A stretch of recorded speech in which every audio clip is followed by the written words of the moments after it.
निरंजन शेखर जी रावत साहब के ऐसा गाने के साथ में आप उद्बोधन दिलावे भाई साहब रावत साहब।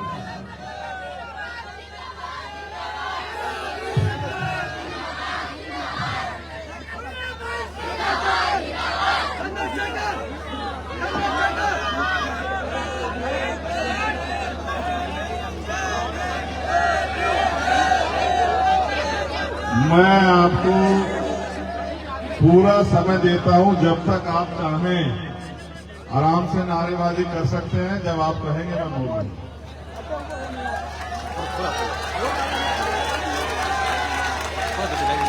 आप जब तक चाहें एक एक व्यक्ति नारेबाजी कर ले।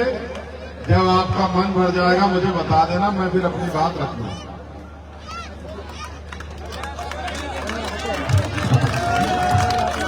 क्योंकि मैं लेट आया हूं तो मैं आपके मन की जरूर रखूंगा। अगर मैं समय से आ जाता तो फिर मैं सब अपने मन की करता। अब मैं लेट आया हूं तो आपके मन की रखूंगा, इसलिए कह रहा हूं अगर और कोई नारा वारा किसी को लगाना है तो लगा लो।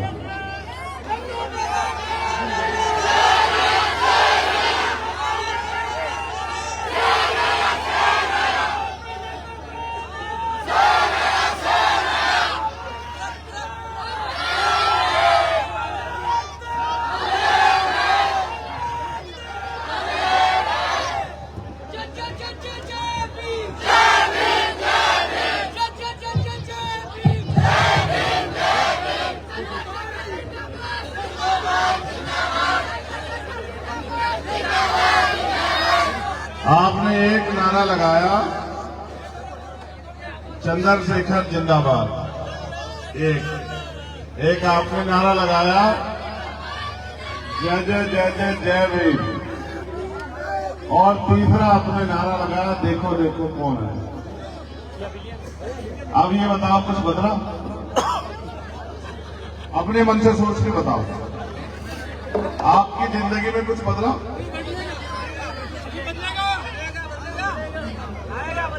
अब आप अपने मन की आपने कर ली। अब आप सब लोग अपने अपनी जगह खड़े हो जाओ। हम लोग भारतीय संविधान की प्रस्तावना को पढ़ेंगे। सब लोग अपनी अपनी जगह खड़े हो जाओ।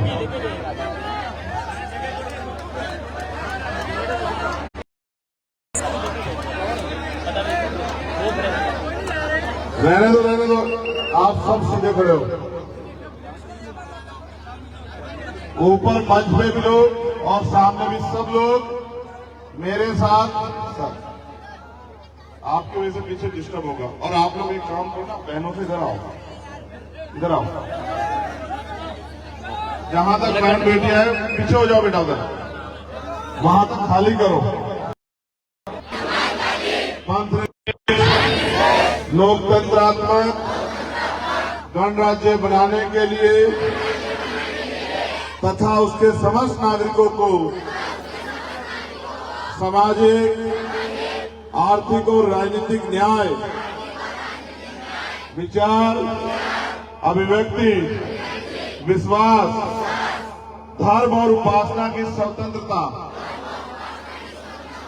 प्रतिष्ठा और अवसर की समता प्राप्त कराने के लिए तथा उन सब में व्यक्ति की गरिमा और राष्ट्र की एकता और अखंडता सुनिश्चित करने वाली बंधुता बढ़ाने के लिए दृढ़ संकल्प होकर अपनी संविधान सभा में आज तारीख 26 नवंबर 1949 ईस्वी को एतदार द्वारा इस संविधान को अंगीकृत, अधिनियमित और आत्मर्पित करते हैं। हम सब मिलकर भारतीय संविधान की रक्षा करेंगे और भारतीय संविधान को पूर्ण रूप से लागू कराने के लिए राजनीतिक शक्ति हासिल करेंगे। बहुत बहुत धन्यवाद। बैठ जाओ। मैं नहीं, अब ये नारे के नाम पे धोखा देना बंद करो।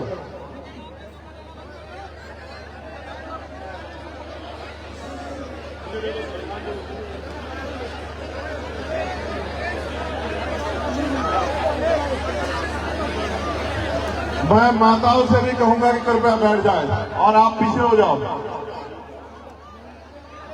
यहां से निकले हुए बच्चे जो हैं, यहां से निकल के बाहर लौट जाओ। फिर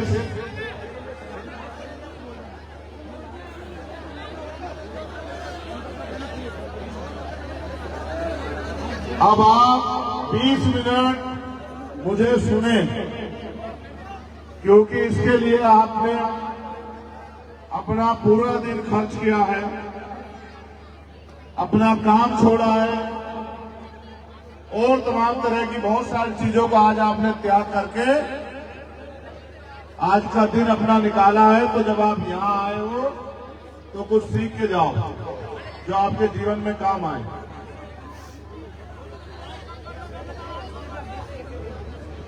बैठ जाओगे सर?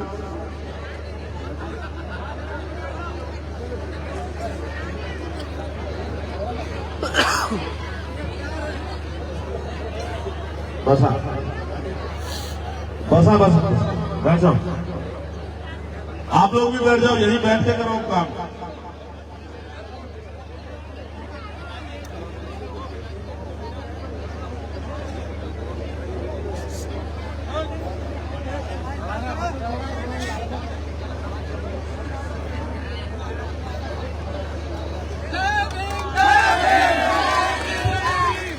जय भीम का नारा तो आप बहुत दिनों से लगा रहे हैं। अब आप गौर करो, अगर सिर्फ नारे से किस्मत बदलती, सिर्फ नारे से, तो मैं समझता हूं कि इतने नारे लगे हैं सुबह से अब तक यहाँ की सामाजिक और आर्थिक स्थिति बदल गई होती और आपकी राजनीतिक शक्ति भी बढ़ गई होती। समय समय पर जन्मे सभी संतों, गुरुओं, महापुरुषों को नमन करता हूं और धन्यवाद देता हूं। यहाँ इस मेरे दाईं तरफ उपस्थित हमारी माता बहनों को, बच्चों को और मेरे बाईं तरफ उपस्थित नौजवान साथी, छोटे भाई और सम्मानित मेरे बड़े, आप सबको मैं धन्यवाद देता हूं और माफी चाहता हूं क्योंकि मुझे आने में देरी हुई।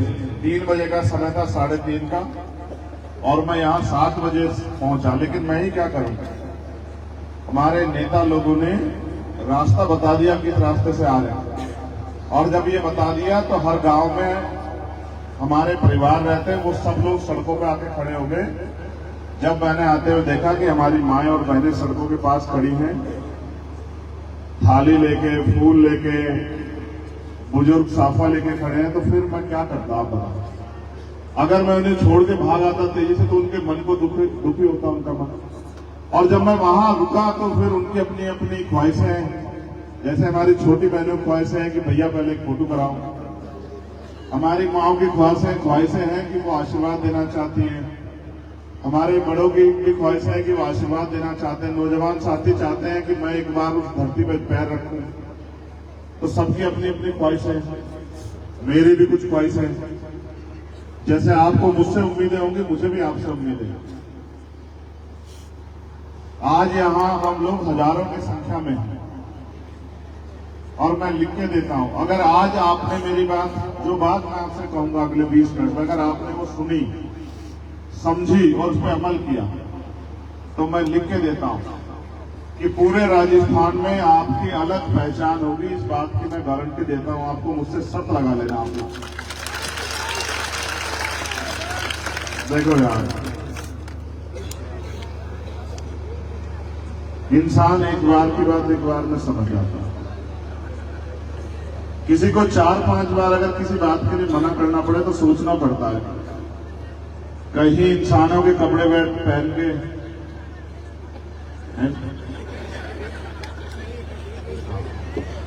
देखो, हमें और जानवरों में फर्क, उसको भी 2 हाथ 2 पैर हो सकते हैं और 4 पैर भी हो सकते हैं, लेकिन कुदरत ने हमें दिमाग दिया। अपने बारे में सोचने का, अपने परिवार के बारे में सोचने का, अपने समाज के बारे में सोचने का, अपने प्रदेश के बारे में सोचने का और अपने देश के बारे में सोचने का। आपने भैंस देखी कभी एरोप्लेन का टिकट लेके सफर करती? नहीं देखी ना। इसलिए भारत में लोकतंत्र क्या है? लोकतंत्र से पहले क्या था? राजतंत्र। राजतंत्र में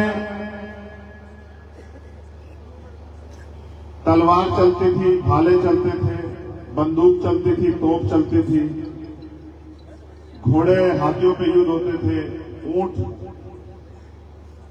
और तमाम तरह की संधियां होती थी और कई बार तो युद्ध होते थे बड़े बड़े, हजारों लोग। हमने सम्राट अशोक को पढ़ा, कलिंग का युद्ध। धरती रक्त रंजित होगी, खून ही खून चारों तरफ, तब राज बदले और सदियों सदियों ये चलता रहा। लेकिन इस देश के जो हक वंचित समाज के लोग थे, उनकी जिंदगी में बहुत कुछ नहीं बदला, क्योंकि उनको अधिकारों से वंचित किया गया था। फिर एक महापुरुष जन्मे पुणे महाराष्ट्र की धरती पे। गौर से सुनना, क्योंकि हम जातियों में बटा समाज है तो हम जाति के हिसाब से महापुरुष तय करते हैं। फिर एक महापुरुष जन्मे पुणे में, महाराष्ट्र। नाम था ज्योतिबा फूले। आजकल हम लोग उनको राष्ट्रपिता के रूप में भी कहते हैं, राष्ट्रपिता ज्योतिबा फूले। वो अपने मित्र की शादी में, जो उनके एक ब्राह्मण मित्र थे, वो उनकी शादी में गए, बारात में उनकी, क्योंकि तब छुआछूत था, गैर बराबरी थी, तो उनके दोस्त ने तो उनको बुलाया, लेकिन उनके समाज के लोग, उनके दोस्त के समाज के लोग ये स्वीकार नहीं कर पाए कि एक सैनी समाज का, माली समाज का, फूले समाज का एक बच्चा वो हमारे यहां शादी में कैसे आया। और उन्होंने उनको बहुत बेइज्जत किया कि तेरी हिम्मत कैसे पड़ी हमारी शादी में आने की, और मारपीट भी की। और मारपीट करने के बाद वो घर चले गए, उनको निकाल दिया गया शादी से। वो अपने घर गए, उन्होंने जाके अपने पिताजी को ये बात बताई और फिर उनका मन नहीं लगा था, तो एक नदी बहती थी, वो शाम के टाइम उसके किनारे जाके बैठ गए और पूरी रात बैठे रहे। सुबह के समय जो अछूत, हक वंचित, शुद्ध, शोषित वर्ग की दो मेंबर जो है, दो महिलाएं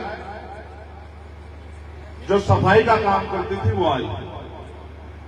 सफाई करके उस नदी में अपने औजार धोने के लिए। और जब उन्होंने देखा ज्योतिबा फूले को वहां बैठे हुए,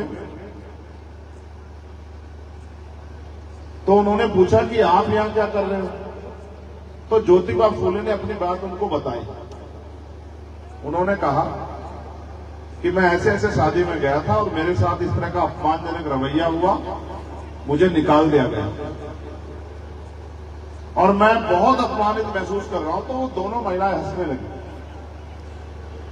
और उन्होंने ज्योतिबा फूले से कहा कि ये कौन सी बड़ी बात हुई, हमारे साथ तो रोज होता है,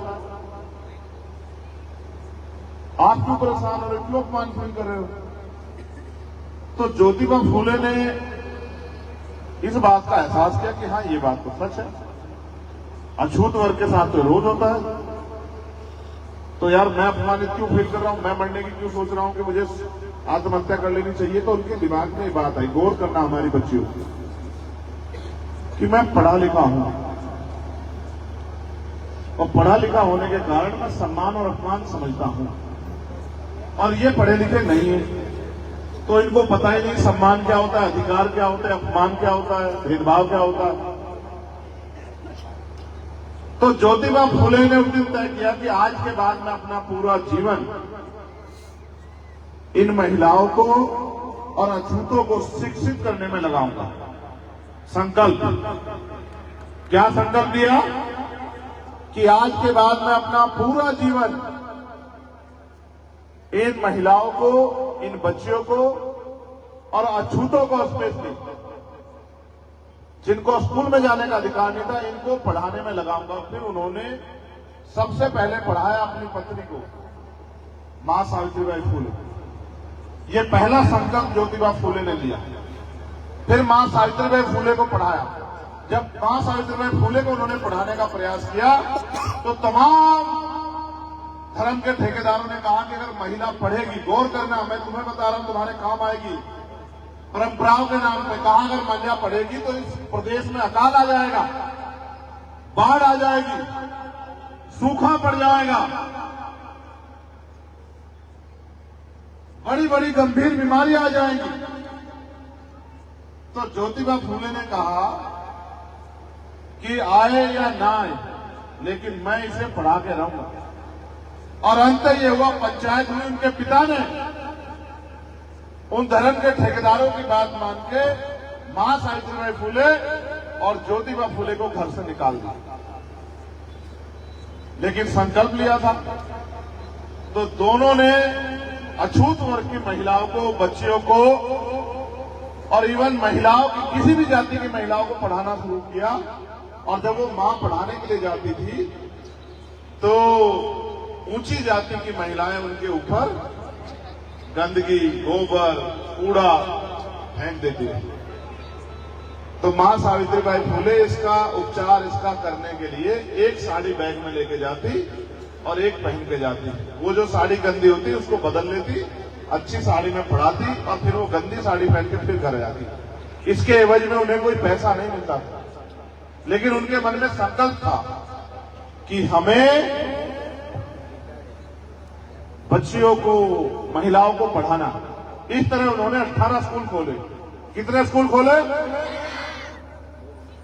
तो ये कहते हैं अगर तमन्ना अगर सच्ची हो तो रास्ते हजार होते हैं, और तमन्ना अगर झूठी हो तो बहाने हजार होते थे। घर से निकाल दिए गए, अपमानित हुए, कोई भी मुसीबत उनका रास्ता नहीं रोक पाए। उन्होंने 18 स्कूलों खोल के बच्चियों को पढ़ाने का काम किया। फिर 1890 में ज्योतिबा फूले चले गए, बीमार हो गए, और 1891 में भारत की धरती पे एक महापुरुष पैदा हुए जिनका नाम था डॉक्टर बाबा साहब अम्बेडकर, जो महाराष्ट्र में पैदा नहीं हुए, जो पैदा हुए मध्य प्रदेश में, इंदौर, मऊ छावनी में, और स्कूल के बाहर बैठ के पढ़े। मटकी छूने का, जैसे आपके यहां है अभी, है ना, इंद्र मेघवाल की हत्या की गई, देखा आपने, मूछे रखने पे हत्या। मटकी छूने की आजादी उन्हें नहीं थी तो कई बार प्यासे रह जाते, फिर भी संकल्प ले लिया कि जिस मटकी को मुझे नहीं छूने देते हो, ये जो गैर बराबरी पर आधारित व्यवस्था, इस पूरी व्यवस्था को जला के राख कर दूंगा। और दुनिया में जाके पढ़े, दुनिया के सबसे बड़े विद्वान बने।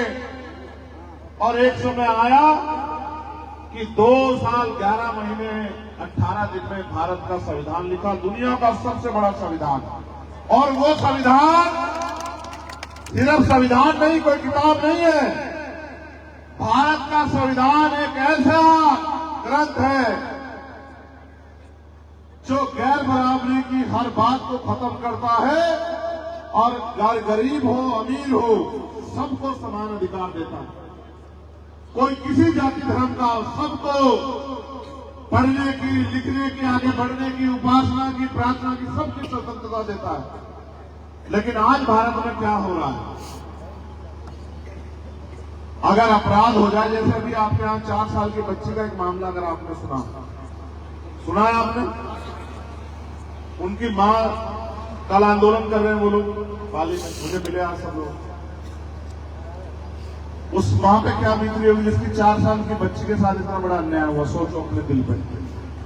जितने लोग यहां बैठे, जो नौजवान है, वो सोचे कि वो मेरी बहन है छोटी सी, और अपने दिल पे हाथ रख के देखे कैसा महसूस होता है। जो बुजुर्ग यहां है वो महसूस करें कि वो उनकी पोती है, और जो मेरी उम्र के वो महसूस करे कि वो उनकी बच्ची है। देखो कैसी महसूस होती है जब आपकी बच्ची के साथ इतना अन्याय होता है, और देखो उस परिवार पर क्या बीत रही होगी। अब मैं ये कह रहा था आपसे कि संविधान जन्मसिद्ध अधिकार देता है न्याय का, कि हर व्यक्ति को न्याय मिलना चाहिए, लेकिन राजस्थान में कुछ अजीब है। आरोपियों के समर्थन में पंचायत होती है, आरोपियों के समर्थन में रैलियां निकलती है, और पीड़ितों को न्याय के लिए आंदोलन करने पड़ते हैं, और पीड़ितों की आवाज उठाने वालों को 4-4 बार उदयपुर से, जोधपुर से पकड़ के दिल्ली छोड़ के आते हैं। इसलिए मैं मानता हूं कि संविधान पे खतरा है। जब कोई अपनी हक की बात करता है, झूठे मुकदमे लगाते हैं, जेल डालते हैं। सीबीआई, ईडी, इनकम टैक्स का, चाहे केंद्र की सरकार हो या राजस्थान की, सारी सरकारी मशीनरी का दुरुपयोग करते हैं। गरीबों के बच्चे पढ़ लिख के मां बाप पेट काट काट के पढ़ा रहे हैं, जमीन गिरवी रख रख के पढ़ा रहे हैं, कर्ज ले लेके पढ़ा रहे हैं, और पहले पेपर के पेपर बस में बैठ के लीक हो जाते हैं और बच्चे तमाशा देखते रहते हैं। नेताओं की औलादें लग जाती हैं, विधायकों के रिश्तेदार लग जाते हैं, पैसे वालों के बच्चे लग जाते हैं, और गरीबों के बच्चे अपने कलेजे पे हाथ रख के रह जाते हैं कि क्या करते हैं। मगर मैं ये मानता हूं कि इसके लिए वो जिम्मेदार नहीं, इसके लिए हम जिम्मेदार हैं। कैसे ये जानो, अभी अभी बिहार में जातिगत जनगणना हुई। जो पढ़े लिखे लोग हैं, ध्यान रखते हैं, उन्होंने देखा होगा। जातिगत जनगणना के आंकड़े जारी हुए तो ये पता लगा कि 90% आबादी हक वंचित समाज की है, दलित, पिछड़े, आदिवासी और मुस्लिम, जैन, सिख, बौद्ध, ईसाई 500 की। ठीक है जी। अब मैं आपको वापस लेके चलता हूं कब, 14 अगस्त 1947 को, जब हम इस देश में गुलामों के गुलाम थे। ये बाबा साहब अम्बेडकर ने कहा, मैं नहीं कह रहा हूं। बाबा साहब ने कहा ब्रिटिश गवर्नमेंट को, हम इस देश में गुलामों के गुलाम हैं। इसके लिए 3 गोलमेज सम्मेलन हुई, साइमन कमीशन आया, रिपोर्ट बनी, और गोलमेज कॉन्फ्रेंस के बाद डॉक्टर बाबा साहब अम्बेडकर को कम्युनल अवार्ड मिला। लेकिन गांधी जी के साथ पूना पैक्ट करना पड़ा। जब गांधी जी ने कम्युनल अवार्ड के खिलाफ जरावदा जेल में अनशन कर दिया। बहुत बड़ी बात है, बारी बारी बताऊंगा तो बहुत समय हो जाएगा। तो फिर रोते हुए बाबा साहब अम्बेडकर ने पूना पैक्ट किया 24 सितंबर 1932, रोते हुए, क्योंकि उन्होंने वादा किया था कि मैं जब देश हित में और मेरे हित में टकराव होगा, मैं देश की तरफ खड़ा रहूंगा, लेकिन जब मेरे समाज के हित में और देश हित में टकराव होगा तो मैं समाज की तरफ खड़ा रहूंगा, क्योंकि मेरे समाज की तरफ किसने देखा नहीं आता। हजारों हजारों बहनों की अस्मतें लूटी, हमारे घर जलाए गए, हमारी जमीन छीन ली गई, हमें अपमानित किया गया, मुंह से रखने पर हत्या हुई, मटकी छूने पर हत्या हुई, हमें गांव से बाहर निकाल दिया। कभी किसी ने हमारी सुनवाई नहीं की, सबने हमारी बर्बादी का तमाशा देखा। इसलिए बाबा साहब ने बात कही। तो जो 14 अगस्त को हमारी आर्थिक स्थिति थी, अगर मेरी जेब में 100 रुपए थे तो 15 अगस्त को आजादी मिलने के बाद भी मेरी जेब में 100 ही रुपए थे। ऐसा नहीं हुआ आजादी मिल गई तो 1400 की जगह मेरे रुपए 10,000 हो गए, 20,000 हो गए या 1 लाख हो गए।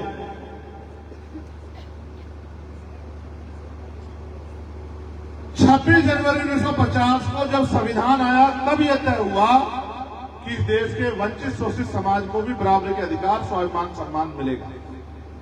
और उस दिन से हमारी जिंदगी में एक रोशनी आई, आरक्षण मिला, नौकरियां मिली, पढ़ने का अधिकार मिला, उद्योग धंधों में हिस्सेदारी मिली, सरकारी स्कीमें हम तक आने लगी, हमारे भी पक्के मकान बने, हमें भी पीने के लिए पानी मिला, हमारी गलियों में भी साफ सफाई होने लगी, हमारे बच्चे भी डॉक्टर, इंजीनियर, IAS, IPS बनने लगे।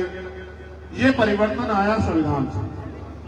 लेकिन आजादी से 15 अगस्त से परिवर्तन इतने बड़े पैमाने पे नहीं आया। तो जैसा मैंने कहा कि मैं मानता हूं कि अगर हमारे साथ जो अन्याय हो रहा है उसके जिम्मेदार हमें, उसका एकमात्र कारण ये मैंने बताया कि बिहार में जनगणना हुई। जब लोकतंत्र आज 1952 में लोकतंत्र का ये लोकतंत्र के मायने क्या होते हैं, प्रजातंत्र, लोकतंत्र, लोकतंत्र यानी कि जनता का राज, प्रजातंत्र यानी कि प्रजा का राज।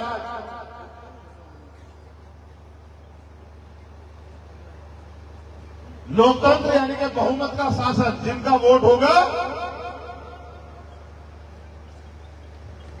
उनका राज होगा। समझ आई? जिनका वोट होगा उनका राज होगा। 90% आबादी बिहार में जातिगत जनगणना से पता लगी कि हमारी दलित, पिछड़े, आदिवासी, मुसलमान, जैन, सिख, बौद्ध, ईसाई, पारसी, और राजस्थान में जातिगत जनगणना करा लो, मैं लिख के देता हूं कि 85 से 90% आबादी आपके SC, ST, OBC और माइनॉरिटी के लोगों की निकलेगी। आप आज कर लो जनगणना। ये सरकारें आयतन, भारतीय जनता पार्टी की सरकारें ये डरती है जातिगत जनगणना से, क्योंकि अगर जातिगत जनगणना होगी तो ये खुलेगी पोल किसकी कितनी संख्या है और किसकी संख्या कितनी है उसको हिस्सेदारी कितनी मिली हुई है। अगर आज जातिगत जनगणना के आर्थिक आंकड़े आप लोग जारी करवाओ बिहार के, तो आपको पता लगेगा कि 90% साधनों पे देश के बिहार के 10% लोगों का कब्जा है और 10% साधनों से 90% लोग रूखी सूखी खा के अपना समय पास कर रहे हैं।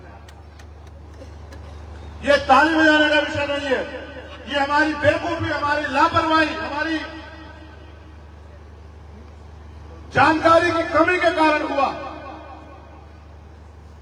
और आज भी हम ये सोचते हैं कांग्रेस आ जाएगी, बीजेपी को वोट दे दो, बीजेपी आ जाएगी, कांग्रेस को वोट दे दो। मगर एक बार हम ये नहीं देखते कि वो दोनों पार्टियां हमारे वोटों से ही तो विधायक उनके चित्र हैं, हमारे वोटों से ही तो सरकार आ रही है उनकी। जब हम वोट देके उनका विधायक बना सकते हैं तो हम वोट देके अपना विधायक क्यों नहीं बना सकते, मुझे बताओ। और आपने उनको इतनी बार वोट दी, इतनी बार कांग्रेस की सरकार बनी, अभी भी है, इतनी बार बीजेपी की सरकार बनी। अगर आप मेहनत मजदूरी ना किए होते तो क्या आपके घर में रोटी आ जाती? आपके बच्चे पढ़े लिखे ना होते तो कोई नौकरी दे देता? इसलिए मैं आपको ये कहना चाहता हूं, 2 महीने बाद आपके पास अवसर है फैसला लेने का। संविधान तब बचेगा जब संविधान विरोधी ताकतें सत्ता से बाहर निकलेंगी। मेरी एक बात याद रखना आप लोग पूरी जिम्मेदारी से, बहुत जिम्मेदार से कह रहा हूं। मध्य प्रदेश में भाजपा की सरकार है या कांग्रेस की है? मध्य प्रदेश में भी हमारे लोगों ने 2 अप्रैल 2018 में जो भाजपा ने मार घेरी, उसके बाद उन्होंने वहां भी कांग्रेस की सरकार बनाई। मगर हुआ क्या कि कांग्रेस के आधे लोग टूट के बीजेपी में शामिल हो गए और बीजेपी की सरकार बन गई। ठीक है? और अब जब वहां दोबारा से चुनाव होने वाला है तो आधी बीजेपी जो है उसने कांग्रेस ज्वाइन कर ली। अब अगर वहां सरकार बदली भी तो सरकार किसकी हुई भाई? इन्हीं की हुई ना। आपके जीवन में क्या बदला? समझ आई मेरी बात? अगर इधर सरकार यही रह गई तो आधे बीजेपी वाले इसमें आ जाएंगे, और ये बदल गई तो आधे कांग्रेस वाले उनको कोई कुछ नहीं कह रहा है। 5 साल जो अन्याय अत्याचार होगा वो आपको सहना है। 5 साल जो अधिकारों का हनन होगा वो आपको सहना है। 5 साल जो खाल खींची जाएगी वो आपकी खींची जाएगी। 5 साल सामंती जो खाल उधेड़ेंगे वो आपकी उधेड़ेंगे। और जो मेरे दिल का दर्द है कि मैं किसी को आजादी नहीं देता कि वो हमारी बहन बेटियों की तरफ आंख उठा के देखे, उनका अपमान करे। इसलिए मैं आपसे कहने के लिए आया हूं, आपको फैसला करना है। अगर आपने गलत निर्णय लिया किसी भी स्वार्थ में तो अगले 5 साल जो क्या होगा उसके जिम्मेदार आप होंगे। हमारे बच्चों के भविष्य के साथ जो धोखा होगा उसके जिम्मेदार आप होंगे, और हमारी जो पगड़ी उछाली जाएगी उसके जिम्मेदार आप लोग होंगे। और अगर आपने जिम्मेदारी से फैसला लिया और आपने यहां अपनी पार्टी का झंडा डंडा मजबूत किया, अपनी पार्टी को ताकत दी, तो किसी सामंती की इतनी हिम्मत नहीं पड़ेगी, किसी गरीब की बच्ची की तरफ आप उठा के देख ले, उसके से पहले उसका इलाज हो जाएगा। इस राजस्थान में ये बात उनको भीम आर्मी की ताकत से पता है। इसलिए मैं आपसे कहना चाहता हूं, अगर पगड़ी पहनाते हैं तो पगड़ी की लाज भी रखो। और पगड़ी ये नहीं है, पगड़ी वो है जो घर का सम्मान, पगड़ी वो है जो हमारे बुजुर्गों के सर पे है, पगड़ी वो है जिनकी छाया में हम लोग पैदा हुए, जिन्होंने अपना पेट काट काट के हमें पढ़ाया, आगे बढ़ाया, लिखाया। अगर आज उनकी पगड़ी की रक्षा हम लोग नहीं कर सकते तो फिर हमारा जीवन बेकार है। अगर हम पढ़ लिख के डॉक्टर, इंजीनियर, IAS, IPS बन गए और अपने समाज का हाथ पाड़ कर उनको आगे नहीं बढ़ाते तो हमारी पढ़ाई बेकार है, हमारी कामयाबी बेकार है। इसलिए मैं आपसे कहना चाहता हूं, आज सुबह से इंतजार कर रहे हैं, मैं आपका दिल से धन्यवाद करता हूं। लेकिन अगर आप वास्तविकता में मुझसे प्यार करते हैं और मुझसे छोड़िए, अगर वास्तविकता में आप मुझसे प्यार करते हैं तो फिर किसी के पिछलग्गू बनने का काम आप बंद कर दीजिए। अब अपनी ताकत बनाइए, इस तरह से मुट्ठी बनिए, एकजुट होइए, अपनी वोट की शक्ति से अपने बीच के व्यक्ति को आगे बढ़ा के भेजिए और फिर देखिए वो अपनी समस्याओं के लिए कैसे लड़ता। अभी तो आपने भीम आर्मी को सड़कों पर लड़ते हुए देखा। जिस दिन भीम आर्मी का आजाद समाज पार्टी के माध्यम से पहला विधायक जाएगा, आप देखना, आपका एक विधायक पूरी सरकार में भारी पड़ेगा, पूरी सरकार को मजबूर कर देगा। क्योंकि आपने एक पेंशनर को खड़ा किया। आप देखो, ना विधायक ना MP, आपका खून है बस। और आप देखो पूरी सरकार के नाक में दम करके रखता है नहीं रखता है, बताओ। आज हालात ऐसी हो गई है कि झूठे मुकदमों से नहीं डरा, जेल से नहीं डरा, CBI, ED, इनकम टैक्स से नहीं डरा, तो आज मेरे ऊपर गोली चला रहे हैं। आपको क्या लगता है, आपका खून उनकी गोली से डर जाएगा क्या? ये अगर डरेगा तो आपकी लापरवाही से, ये अगर डरता है तो आपकी गैर जिम्मेदारी से। जिस दिन आपने जिम्मेदारी अपने कंधों पे उठाई, आज आप यहां कई हजार की संख्या में हैं। अगर आपने आज से लक्ष्य बनाया कि भाई हम अपने परिवार की वोट तो देंगे, लेकिन अपने दोस्त, रिश्तेदार, साथी को भी तैयार करेंगे कि वो आजाद समाज पार्टी को वोट दे, तो हाँ, अभी 1 महीने करीब बाकी है वोट डालने में। 5 वोट आपके परिवार की, 4 वोट आपके परिवार की, और अगर एक दिन में आपने एक आदमी भी तैयार किया तो 30 दिन में 30 वोट वो। आज आप यहां कई हजार की संख्या में इससे 30 की गुना करके देखो, आपको पता लग जाएगा कितनी वोट आपकी पार्टी को पड़ेगी। और ये कोई बड़ा काम नहीं है एक दिन में एक व्यक्ति को तैयार करना। हम सदियों उनको वोट देते रहे और फिर 5 साल होते रहे। मेरी मां बहनों, ये वोट की शक्ति ना हो, आपकी बस्तियों में कोई पैर ना रखे। ये वोट की ताकत है तो लोग आपके पैर छूते हैं, आपको ताई चाची कहते हैं, बहन कहते हैं, आपके लिए योजनाओं की बात करते हैं। अगर वोट की शक्ति ना हो, आज भी इतनी छुआछूत है कि कोई हमारी बस्ती में आके ना खड़ा हो। इसलिए मैं आपसे कहना चाहता हूं कि 2 दुश्मन को पहचानो, और ये भी पहचानो, माननीय काशीराम साहब कहा करते थे कि दूसरों के महलों से अच्छी होती है अपनी झोपड़ी, उसमें आदमी मालिक होता है। ये आपका घर है, यहां आप मालिक है और बाकी जगह आप किराएदार हैं। और जिस दिन चाहेगा मालिक कहेगा कहीं भी अपना निकलो, कहीं भी ठिया देखो। आप ये बताओ, किराएदार बन के कब तक रहना चाहते हो? किराएदार बन के रहोगे या मालिक बन के रहोगे, बताओ? तो मालिक अपने घर की रक्षा खुद करता है नहीं करता है, बताओ? मालिक अपने घर के तमाम तरह की परेशानियों को खुद दूर करता है नहीं करता है, बताओ? अपने घर में रोटी कपड़ा मकान की व्यवस्था मालिक खुद करता है नहीं करता है, बताओ? अपने घर की साफ सफाई मालिक खुद करता है नहीं करता है, बताओ? तो जब आप मालिक हो तो भाई काम कौन करेगा? समझ रहे? नारे लगाने से ऊर्जा तो पैदा हो जाएगी, लेकिन उस ऊर्जा को अगर डायरेक्शन ना मिली तो खराब हो जाएगा। आपने आज का पूरा दिन दिया, यहां से संकल्प लो कि कल से हम हर आदमी एक आदमी को जो हमारे साथ नहीं था अभी तक उसको तैयार करेंगे और 30 दिन तक हमें 30 आदमी तैयार करने हैं। और फिर देखो आप कैसे आपके यहाँ विधानसभा में वोट हमारा और राज हमारा कैसे नहीं होता। अभी तो ये है कि वोट हमारा और राज तुम्हारा, और अगर आपने मेरे हिसाब से काम किया तो क्या होगा पता है? वोट हमारा और राज हमारा। और आप ये बताओ, जब राज हमारा होगा तो क्या आपको किसी के आगे हाथ फैलाना पड़ेगा? क्या अन्याय पहले तो होगा ही नहीं, अगर हो गया तो कोई आरोपी बच जाएगा? क्या धरना प्रदर्शन करना पड़ेगा? आप बताओ, मुख्यमंत्री धरना प्रदर्शन करते हैं क्या? कोई मंत्री धरना प्रदर्शन करते हैं क्या? जब विधायक और मंत्री आपका होगा तो वो धरना प्रदर्शन करना पड़ेगा क्या? मैंने कल कहा था पाली में और आज आपसे कह रहा हूं, जितनी समस्याएं आपके पास हैं उनको एक कागज पर लिख के मुझे दे दो और फिर अपने काम पे लग जाओ और अपनी ताकत बना लो। 6 महीने में आपकी हर समस्या का अगर समाधान न कर दिया तब फिर आप आके मुझे कह देना कि भाई ये गलत हो गया। 6 महीने 5 साल का काम नहीं है, मतलब ही नहीं 5 साल का, 6 महीने में। अब क्यों? क्योंकि मैं पढ़ा लिखा वकील आदमी हूं, मैं जानता हूं कैसे समाधान होगा।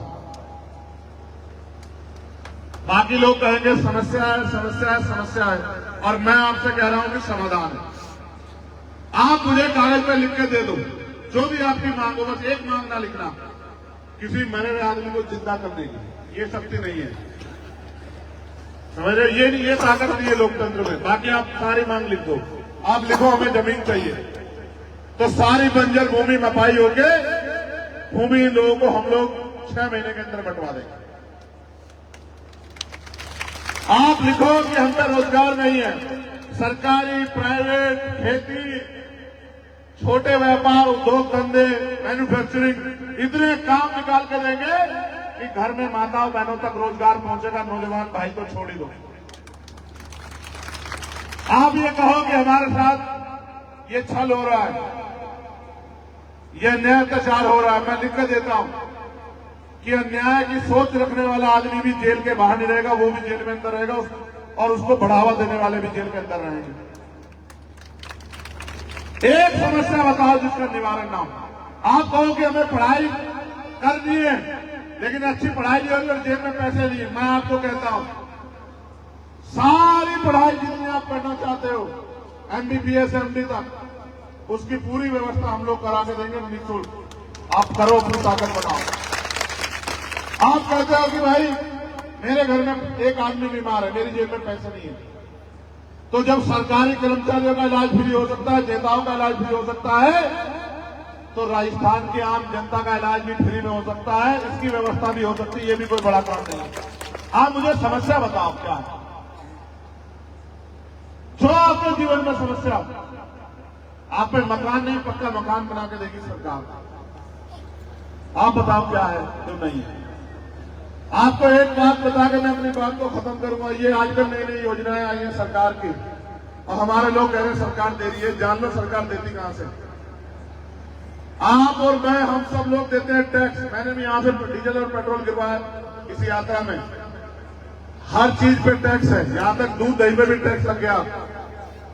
वो जो टैक्स का पैसा, जैसे 100 रुपए का सामान खरीदा 28% GST है, 100 रुपए का सामान खरीदने पर 28% रुपए सरकार के खाते में जाते हैं। आप और हम सब लोग जो टैक्स देते हैं वो सरकार की तिजोरी होती है। उस तिजोरी में से पैसा निकाल के सरकार हमारे ऊपर खर्च करती है। सरकार का कोई व्यापार नहीं है, सरकार कोई नौकरी नहीं करती, ना सरकार अपनी जमीन बेच के लाता मुख्यमंत्री है कोई और। आपका पैसा आपके ऊपर लगता है, आप टैक्स नहीं दोगे, आप पे मुकदमा, आपको जेल भेज देंगे। लेकिन आपके टैक्स का पैसा सरकार लूट लेगी, आपको नहीं देगी, कोई कुछ नहीं कह सकता। इन थोड़ा और आसान करके समझाता हूं। ये जितनी बच्चियां हैं, इन्होंने थोड़े थोड़े पैसे इकट्ठा करके मेरी जेब में 1000 रुपए डाले। ये सरकार का कोष है, तिजोरी। अब इन 1000 रुपए का मेरी जिम्मेदारी ये है, जनता ने मुझे चुन के भेजा, इन 1000 रुपए को आपके ऊपर खर्च करना है। 200 रुपए एजुकेशन पे, 200 रुपए हेल्थ पे, 200 रुपए सिंचाई पे, 200 रुपए सड़क पे, इस तरह से पैसे खर्च करना है। सरकार टैक्स जो आता है उसका बहुत कम पैसा खर्च करती है आम जनता पे, और बाकी पैसा खर्च करती है अपनी पार्टियों पे। अगर आपने मुझे 1000 रुपए दिए और मैंने 200 रुपए खर्च कर दिए, तो मैंने आपको कुछ दिया या आपने मुझे दिया, बताओ? और सरकार आपके साथ ऐसा ही तो कर रही है। हर व्यक्ति एक महीने में कम से कम 1000 रुपए ज्यादा का टैक्स भरता है सरकार का, और सरकार आपको 200 रुपए का राशन दे कहती है हम आपको राशन दे रहे हैं, 800 रुपए जेब में रखती है। आप कह रहे हो कि भाई सरकार बड़ी है, उनको तनख्वाह मिलती है सर, और आपकी जेब कटती है। आप अभी लोकतंत्र को समझ नहीं पाए हो ना, इसलिए उनको वोट देके उनको आगे बढ़ाते हो और अपने आप हाथ फैला के सोचते हो अपनी जिंदगी बदलेगी। इसलिए मैं आपसे कहने के लिए आया हूं, आप अपने खिलाफ फैसले लेने बंद करो, अब अपनी बर्बादी के जिम्मेदार बनने बंद करो, अपने घरों में आग लगाना बंद करो। और ये बंद तब होगा जब आप उनको वोट देना बंद करोगे और अपनी पार्टी को वोट दोगे, तब ये बंद हो जाएगा और आपके रास्ते खुल जाएंगे। इसलिए मैं आप सबका धन्यवाद करूंगा और आपसे आग्रह करूंगा कि इस बार जब चुनाव आए तो आप अपनी पार्टी का झंडा डंडा पकड़ कर रखना मजबूती से, और आजाद समाज पार्टी के केतली निशान पे वोट करना। कौन से निशान पे? कौन से निशान पे? नहीं, जोर से बताओ। नहीं नहीं, ये पीछे वाले सो गए, इनसे सुनूंगा मैं। आपसे ज्यादा आवाज तो मेरी है, बताओ। देखो, तब से तो बहुत जोर जोर चिल्ला रहे थे।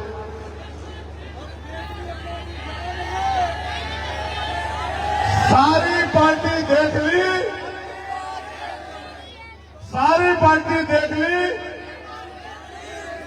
ये बाबूजी हमारे साथ नहीं, ऐसा लग रहा है। और मैं आप ही को देख रहा हूं बाबूजी, आप नहीं केतली कह रहे हो आज। मैं आप ही को देख रहा हूं, आप ऐसे चलेगा नहीं। अब आप आने वाली पीढ़ियों के बारे में सोचो। आपकी जिंदगी तो आपने किस तरह से मेहनत करके आगे निकाल ली। आप ये बताओ पढ़े लिखे लोगों, आपको लगता है 5 साल बाद भारत में कोई सरकारी नौकरी बचेगी? तो फिर बचेगी कैसे? जब आप उनको वोट दोगे तो कैसे बचेगी? इसलिए आप अपनी पार्टी को वोट दो, नौकरी भी बचेगी, रोजगार भी मिलेगा और आपकी तरक्की भी होगी और आपको न्याय भी मिलेगा। बहुत बहुत धन्यवाद। जय भीम, जय भारत, जय मंडल, जय संविधान, जय जोहार। और मैं धन्यवाद दूंगा भाई विजय राज परिहार जी को और उन सभी साथियों को जिन्होंने इतना बढ़िया कार्यक्रम कराया। और मेरा ये मानना है कि आने वाले कल में विजय राज जी आपकी आवाज बनेंगे यहां से और आपकी लड़ाई को सदन में उठाने का काम करेंगे। और मेरा ये भी मानना है कि आप अमीरों को छोड़ के अपने गरीब भाई का इस बार साथ दोगे। तुम बताओ, दोगी या नहीं दोगी साथ? पक्का? इनको बताओ जोर से, तुम्हारा वोट भी है नहीं? बताओ किनके वोट है, हाथ उठाओ जिनके वोट बने हुए। अच्छा फिर ठीक है, मैंने सोचा तुम अभी छोटी छोटी, तुम्हारे वोट ही ना हो। मगर देखो, बहुत मीडिया हमारी खबर नहीं दिखाएगा। इतने लोग आए, बहुत बड़े टीवी में नहीं चलेगी। आप लोग प्रचार करना। क्या करोगी? अपनी सहेलियों को कहना कि इस बार हमारी पार्टी को वोट देना है। कौन सी पार्टी को? कौन सा निशान? बिहार में कहते हैं छाप, जैसे हम कहते हैं खेत में, वो कहते हैं केतली छाप। तो आज से कल से क्या काम करोगी? सुबह उठ के 10 मिनट अपनी पार्टी का प्रचार, अपने निशान का। ठीक है? बहुत बहुत धन्यवाद। और आपको बहुत बहुत धन्यवाद माओ को। एक मदद और करवा दो। ये रिवाज के चक्कर में जब आप लोग पैर छूने का प्रयास करती है, ये बहुत बुरा है। माँ कभी बेटा कभी माँ से बड़ा नहीं हो सकता है। बेटा चाहे कुछ ही बन जाए, रहेगा माँ से ही छोटा ही, माँ का खून ही। ये काम मेरा है, आपके पैर छूना आपका नहीं है। ये भाई, ये बेटियों से इधर हो जाओ। मैंने तुम्हें बेटियों की सम्मान की रक्षा के लिए अपनी जान निछावर करना सिखाया है। ये नहीं सिखाया कि फोटो के चक्कर में ये सीधी करो लाइन भाई।